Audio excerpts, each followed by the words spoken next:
ಸಿನಿಮಾದಲ್ಲಿ ನಾನು ಸಿರಿ ಅನ್ನುವಂತಹ ಪಾತ್ರನ ಮಾಡಿದ್ದೀನಿ. ನೀವೆಲ್ಲರೂ ನೋಡಿದಂಗೆ ವೆರಿ ಸ್ಟ್ರಾಂಗ್ ಗರ್ಲ್ ಆ್ಯಂಡ್ ಒಂದು ದಿಟ್ಟ ಹುಡುಗಿಯ ಪಾತ್ರ.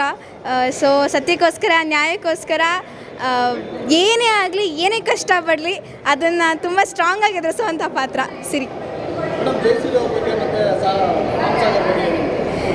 ಜಯಸೂರ್ಯ ಅಣ್ಣ ಆ್ಯಂಡ್ ಸಾಗರ್ ಅಣ್ಣ ಇಂಡಸ್ಟ್ರಿಗೆ ಹೀರೋ ಆಗಿ ಲಾಂಚ್ ಆಗ್ತಾ ಇದ್ದಾರೆ. ಅವರಿಗೆ all the very best. And ಬಹುಶಃ ಇಡೀ ಸಿನಿಮಾದಲ್ಲಿ ಆ್ಯಕ್ಷನ್ ಆಗಿರಬಹುದು ಆ್ಯಂಡ್ ಖಂಡಿತವಾಗ್ಲೂ ತುಂಬ ಡೆಡಿಕೇಟೆಡ್ ಆಗಿ ನಾವು ಸೆಟಲ್ ಕೂಡ ಶೂಟಲ್ಲಿ ವೆರಿ ಡೆಡಿಕೇಟೆಡ್ ಆಗಿ ಇದು ಮಾಡಿದ್ದಾರೆ. ಅವ್ರಿಗೆ ಚೆನ್ನಾಗಾಗಲಿ. ಖುಷಿ ಆಗ್ತಾಯಿದೆ ಆ್ಯಕ್ಚುಲಿ, ಬಿಕಾಸ್ ಥಿಯೇಟ್ರಲ್ಲಿ ಕೂತ್ಕೊಂಡಿದ್ದಾಗ ಫಸ್ಟ್ ನಾನು ತುಂಬ ಎಕ್ಸೈಟೆಡ್ ಆಗಿದ್ದೆ ಹೇಗೆ ಬರುತ್ತೆ ರೆಸ್ಪಾನ್ಸ್ ಅಂತ ಹೇಳ್ಬಿಟ್ಟು.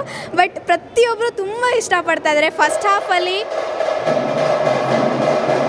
ಹಾಫಲ್ಲಿ ಆ ಒಂದು ಥ್ರಿಲ್ಲಿಂಗ್ನ ಇಷ್ಟಪಡ್ತಾ ಇದ್ದಾರೆ. ಸೆಕೆಂಡ್ ಹಾಫಲ್ಲಿ ಲೈಕ್ ಎಮೋಷನ್ಸ್ ಆ ಥರ.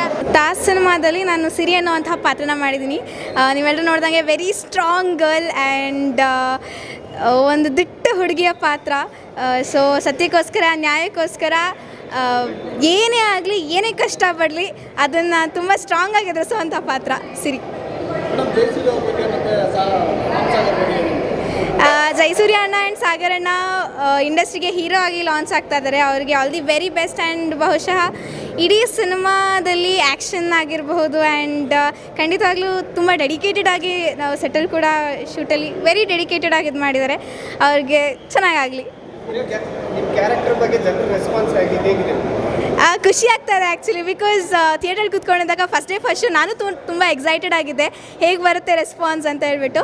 ಬಟ್ ಪ್ರತಿಯೊಬ್ಬರು ತುಂಬ ಇಷ್ಟಪಡ್ತಾ ಇದ್ದಾರೆ. ಫಸ್ಟ್ ಹಾಫಲ್ಲಿ ಆ ಒಂದು ಥ್ರಿಲ್ಲಿಂಗ್ನ ಇಷ್ಟಪಡ್ತಾ ಇದ್ದಾರೆ. ಸೆಕೆಂಡ್ ಹಾಫಲ್ಲಿ ಲೈಕ್ ಎಮೋಷನ್ಸ್ ಆ ಥರ.